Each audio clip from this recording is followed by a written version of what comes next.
Boom. Week 2 is upon us, the second week of football season, and we want to give you $1 million. It's Rick Rosen and Big Play Coach Jay, Nick from DFI. We're going to go over the $1 million early slate. You excited, boss? Oh, yeah, I am excited. But Let's I would jump- just like to say that I am not giving you $1 million. Oh, no, I don't either. No, you think I yeah, give you $1 million? no. Yeah, no, I don't. I'm not even close. I mean, I was ready to steamroll you, but thanks for pulling the brakes to give that really important legal clarification that you are not responsible for the $1 million. The first question is most passing yards, Drew Brees against the Browns or Phillip Rivers taking off against those Buffalo Bills. What do you say, Nick? The Bills are absolutely atrocious. Oh, yeah. But I do think the Chargers are going to try and establish some running game. They did not run the ball very well last week or very often last week. But I do like Breeze. And I'm also going to plug Daily Fantasy Insider right here. The first person who can tweet back at me and let me know how many scrambles Phillip Rivers had in 2017 will get a free day pass and access to our War Room questions for this weekend. So you should definitely jump on that and let me know how many scrambles Phillip Rivers had in 2017. Is there a giveaway in this video right now? There's a giveaway in this video? Not $1 million, but that's valuable, and it could lead to $1 million. I'm also going to go with Drew Brees here. I think both of them could be in for some game script trouble, but I do think the Browns could give the Saints a little bit more of a hassle because the Saints defense could have real problems, especially in the secondary this year, despite how iffy the Browns were. Question 2, most rushing yards, Kareem Hunt, Melvin Gordon, Dalvin Cook, or Isaiah Crowell, who had a really nice run on Monday night. What do you got for us, Nick? I'm sticking with the same kind of narrative I had on the first one. I think the Chargers are going to keep it on the ground. We really like Gordon this week over at DFI. I'm not a big Kareem Hunt guy for 2018. I'm a Chiefs fan. I live in Kansas. I'm not high on Kareem Hunt.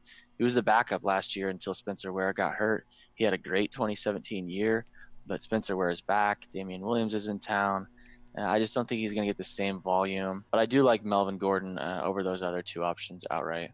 I agree that Kareem Hunt is going to see a little bit of regression this year, and we talked about it in our Thursday night preview show. We looked at some of Mahomes' opportunities in the opener, and it seems like in an RPO setting, when he could hand the ball off to Hunt, he'd just rather throw to Tyreek Hill. And can you really blame him when he's got that arm and Tyreek Hill has those legs, arms, that arm and those legs, Nick? But I do like a big week for Melvin Gordon. I respect C&D bet. I think those are positive matchups, but workload is not in their favor. So I like Melvin Gordon, who had a really nice game week 1 going against Buffalo. You like? Yep. Question 3, most receiving yards, Antonio Brown, Adam Thielen, Mike Evans, or DeAndre Hopkins trying to bounce back against the Titans. What do you like here?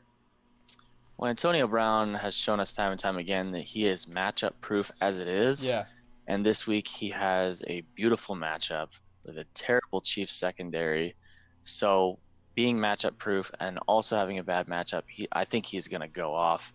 I think he's going to go for 150 or so this week and just have one of those Antonio Brown 2 touchdown, 150-yard games where you just constantly see him dancing in the end zone. Yeah, his floor is super high this week. Mm-hmm. Super high, especially given the nature of the Chiefs offense and what that game could play out into. I think that this is a no-brainer maybe, a little bit of a layup on the slate as far as, this is a hard slate, but this questions, and this could be the easiest one. What do you think? I do think it is the easiest of the questions, yeah. All right, so let's dunk on Antonio Brown and keep it moving. Question 4 is most receptions, and it's Julio Jones, Alvin Kamara, Jarvis Landry, and Randall Cobb. And you like a little bit of a D-bet here, my friend. Yeah, we went from a slam dunk to a very, very difficult question. This is probably the most difficult one that we've had since we have done these 2018 videos. But I do actually like Randall Cobb in this one. And it's because of Aaron Rodgers' injury. When he's hampered with injuries, the Packers tend to go a little bit more shotgun, and Rodgers' air yards go down. He gets rid of the ball quicker, and who better to get rid of the ball short to than Randall Cobb in the slot. So I do like Cobb in this one. The other options are good too, and I don't dislike any of them. I just like Cobb a little bit more. I agree that we saw a lot of shotgun in the second half of that Bears-Packers game, and I think we probably will see it more, if not as much as Rodgers' legs. It is the nature of Minnesota's defense, and they're going to want to come after him. But that makes Cobb a very interesting prospect. I like the targets of Jarvis Landry here. I think that that's a very attractive play, especially that how that game could go and the Browns could chase that game. But given what you're saying, I buy that a lot. I don't think they'll be shortening out everybody's routes, and Cobb is by far the favored underneath guy. So if there was ever a time to D-bet, this seems like a great time to D-bet. So I'm going to go Landry because that's volume, and I'll flip. But I'll respect your right to take Cobb. Yeah, Landry did have 15 targets in week 1, which Can't is go against it. nothing to shy away from. Yeah, But I'm all about that. Josh Gordon did only have 1 target in week 1, so he will take a few of those targets away from Landry. But he's a big play guy. He's not going to get volume. Landry is going to get the volume. Even if you told me it was 12 targets, I'd still probably take him over Cobb. If you said Landry was going to have 12 targets, if you put me down Landry for 8-9 catches, I think that's enough to win that group. Yep. Question 5 is most total touchdowns. Keenan Allen, Devontae Adams, Stephon Diggs, and Kenny Stills going up against the Jets. So, Nick, what do you like here? I don't really think that any of these guys have a really great chance of scoring. We might be looking for one. Yeah, I think one will probably get it done here. Of the 4, I would say Diggs has the best chance. I actually like that Minnesota Green Bay game to be a little bit more high scoring. So I would go with Diggs out of this group of 4 here. Yeah, I like Diggs. I think Diggs can get into the end zone. A little underutilized in week 1. Good game plan from San Francisco. That was a really good game. Guy kind of got lost in the shuffle of the week 1 hoopla. But Diggs is a great target. Keenan Allen going to get 1, but probably not going to get 2 the way that blowout's going to go. Devontae Adams, there's just so many options there. Diggs is the big play guy. Diggs is the shot. Diggs is the red zone guy over Thielen. And so I like Diggs here. Kenny Stills, let's wait another week on Kenny Stills. How about that? Yeah. Question 6, last until the lightning rounds, and I got a little bit of a correlation play here. It's most passing touchdowns, Ben Roethlisberger, Kirk Cousins, Pat Mahomes, and Sam Darnold rocking a D-bet. Welcome to Boom, Sam Darnold. Nick, what do you think about question 6? Yeah, welcome to Boom, Sam, but I'm not picking you. Keep showing me some good stuff, and maybe I will, but not Keep today. showing up.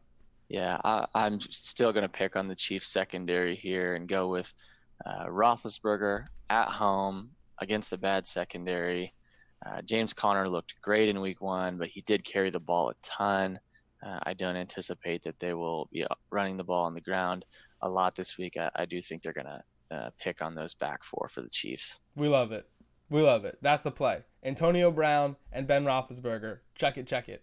We're going to pick on this Chiefs defense.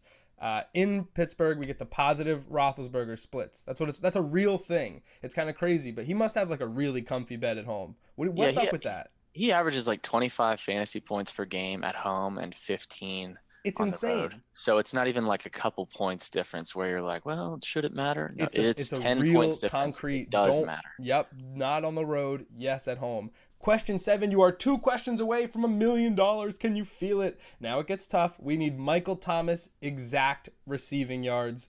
Yikes. Talk to me, Nick. Yeah, 180 is not going to be it. I know that. That's very high. He had a great week 1, but he had 17 targets, caught 16 of them. Both are outrageous numbers.